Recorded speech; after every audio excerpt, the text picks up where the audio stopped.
The 15-month wait-out period has finally been removed. And almost immediately, I started seeing comments saying, does this mean HDB prices are going to shoot up again?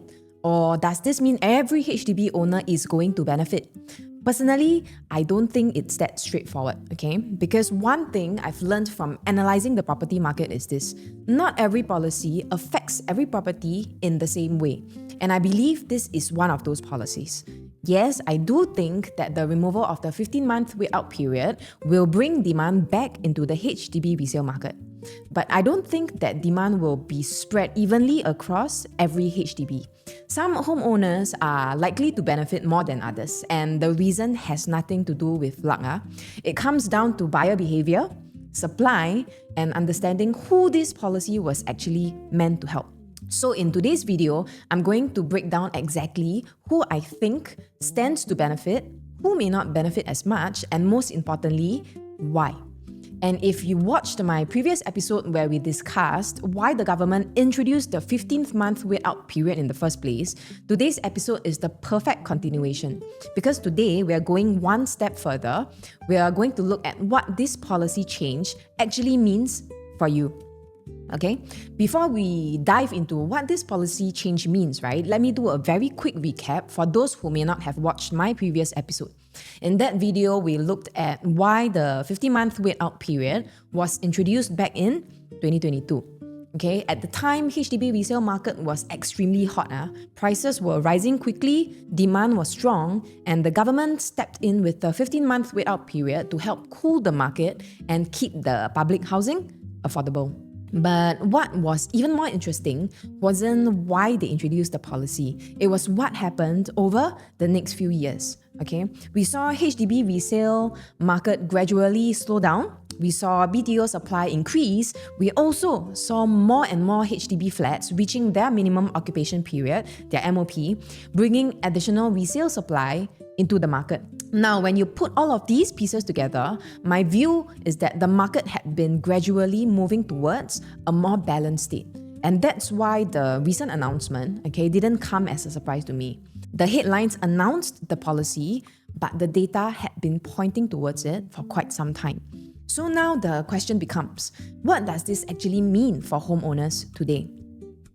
Before we talk about who benefits from this policy change, right, I think we need to first understand why now.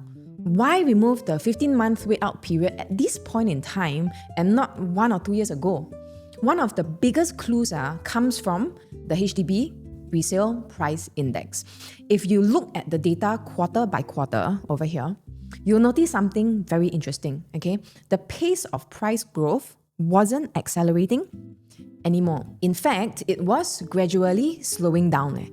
Then eventually, we even started seeing slight quarter-on-quarter declines. Today, at quarter 2, we can already see that we're at a negative 0.3% decline from the previous quarter. We're looking at consecutively, over here, 2 quarters of drop. Okay? Now, I'm not saying the HDB market is weak. A small decline over 1 or 2 quarters doesn't suddenly mean prices are collapsing. What it does suggest is that the market is no longer moving at the same pace we saw a few years ago. To me, that's an important difference, because when the market starts showing signs of stabilizing instead of overheating, it creates an environment where policies like the 15-month wait-out period can be reviewed by the government. But here's something that's even more important. The price index alone does not tell the full story, okay? We also need to understand what's happening behind these numbers, because prices don't slow down for no reason. And that's where the next few slides, right, becomes really interesting. So if the HDB Resale Price Index was the first clue, here's the second. Okay, according to the Ministry of National Development, MND, one of the key reasons they remain confident that the HDB resale market can stay stable is because of supply. More specifically, the increasing number of flats reaching their minimum occupation period, MOP, not just this year, okay, but over the next few years as well. Now, why is this important? Because whenever we talk about property prices, there are always 2 sides to the equation: demand and supply. So yes, removing the 15-month wait-out period is likely to bring some buyers back into the resale market. But at the same time, more HDB owners are also becoming eligible to sell their flats as their flats reach MOP. In other words, demand may be increasing, but supply is also increasing. That's why I don't think we should automatically assume that this policy alone will cause HDB resale prices to surge across the board and go crazy lah. To me, what we're seeing is a market that is becoming more balanced. And once you understand that, the next question becomes even more important. If demand isn't going to lift every HDB equally, right, then which homes are actually more likely to benefit? That's what we're going to break down next. Now that we've established why the government was comfortable removing the 15-month wait-out period, right, let's answer the question that probably matters the most to many of you. Okay, which HDB owners are actually likely to benefit? I'm going to break this down by flat type. Let's start with the 3-room and 4 rooms first. Because personally, I think this is where many homeowners may have the wrong expectation. A lot of people assume that once the wait-out period is removed, demand will automatically increase for every HDB unit type. But is that really what the data is telling us? Let's take a look. Let's start with the 3-room HDB resale volume. Before we look at the numbers, I want you to think about this with me. If private property owners were a major source of demand, right, for the 3-room HDBs, then when the 15-month wait-out period was introduced back in 2022, what would you expect to happen? You'd probably expect resale transactions to drop quite noticeably, right? Because one group of buyers has effectively been taken out of the market. But when we look at the actual data, right, that's not what happened. In fact, transaction volume remained relatively resilient even after the policy was introduced. It even increased in the following years before easing slightly in 2025. To me, this tells us something very important. Private property owners, right, were probably never the main group driving demand for the 3-room HDBs in the first place. So if removing the wait-out period didn't have a huge negative impact when it was introduced, it's unlikely to suddenly create a huge positive impact now that it's been removed. That's why, personally, I don't expect most 3-room HDB owners to see a significant change purely because of this policy. Now, let's see if the same pattern appears in the 4-room resale volume, because if my earlier conclusion is correct, we should expect to see something similar here as well. Once again, the 15-month wait-out period was introduced in 2022. So if private property owners were a major source of demand for 4-room HDBs, we should have seen a significant and sustained drop in resale transactions after that. But that's not what the data shows us. Yes, transaction volume fluctuated over the years, but there wasn't a sharp collapse immediately after the policy was introduced. In fact, the market continued to remain relatively resilient. To me, this reinforces the point, right, we just discussed over at the 3-room flats. Private property owners don't appear to be the main demand driver for the 4-room resale market either, which also means the removal of the 15-month wait-out period is unlikely to suddenly create a surge in demand across all 4-room HDBs. So if you're a 3-room or 4-room owner today, I wouldn't be relying on this policy change alone to push up your home's value significantly higher. There are likely to be other factors that will continue to have a much bigger influence on your property's value. So, why are the 3 and 4-room markets so resilient? In my opinion, it all comes down to one word. I'm going to repeat this again and again. It's supply. Take a look at this chart. If you look closely, you realize that this isn't something that only happened recently. This has been a long-term supply strategy. Over the past 2 decades, the government has consistently built a significant amount of 3-room and especially 4-room BTO flats over here and the blue ones over here. Now, why does that number matter? Because every BTO that's built today will eventually reach its minimum occupation period, right? And when that happens, those flats become the future resale supply.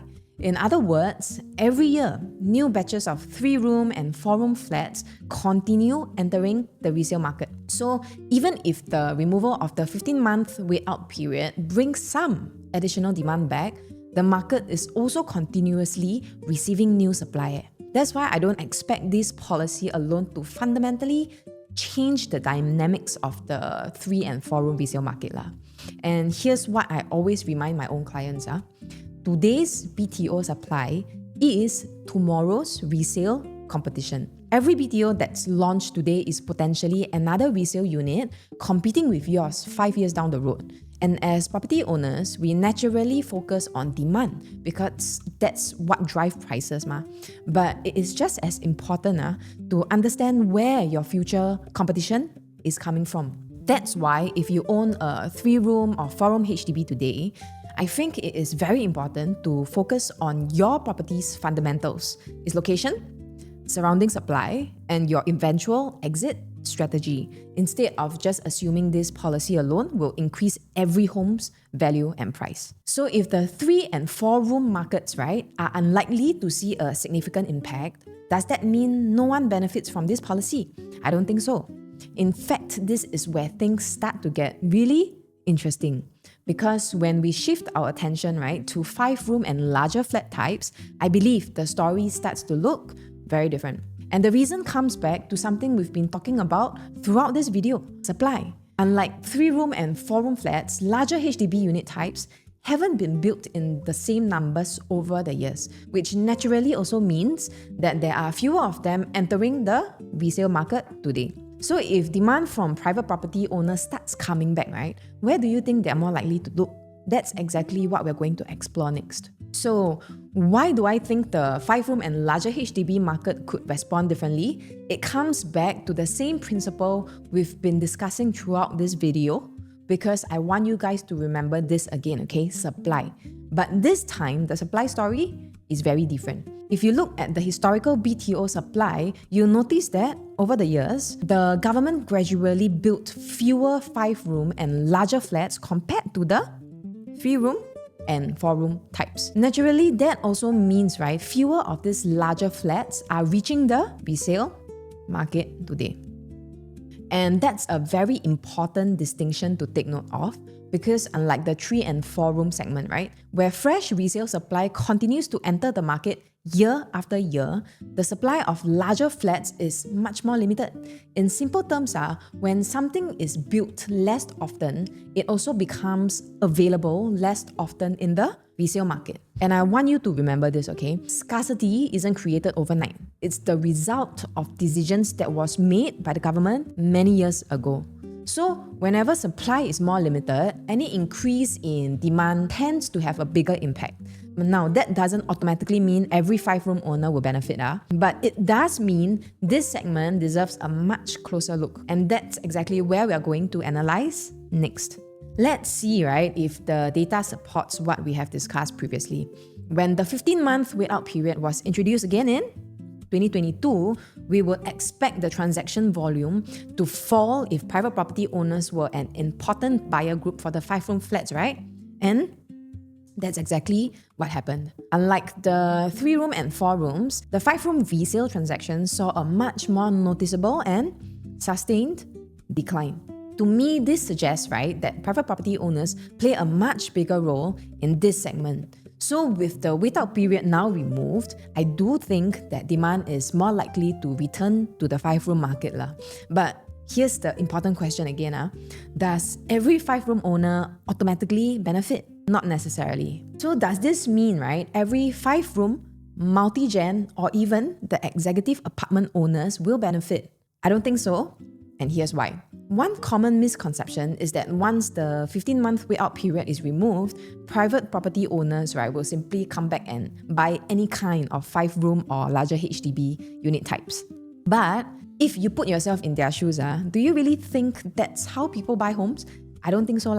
People still want to compare different options, right? They still have budgets. They still want the best home they can afford. Policies can change demand, but they won't change human behavior. Buyers will always gravitate towards homes that offer the best value, the best lifestyle, and the best long-term fit. So to me, right, the question isn't will demand return. The real question is where will that demand go? And to answer that, I feel that we need to understand what motivates these buyers to move in the first place. So What are these buyers actually looking for, right? Well, everyone has a different reason. Some may want to unlock cash for retirement. Okay, others may need a bigger home for their growing family, or someone to live closer to their children or aging parents. Some may also want to reduce their monthly commitment, their monthly mortgage. But despite having very different motivations, I think they all have one thing in common.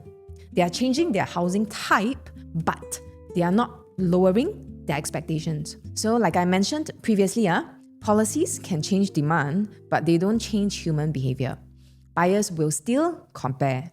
They'll still look for the best location, the best layout, the best value within their budget, which means demand isn't going to be spread evenly across every 5-room or larger HDB unit type.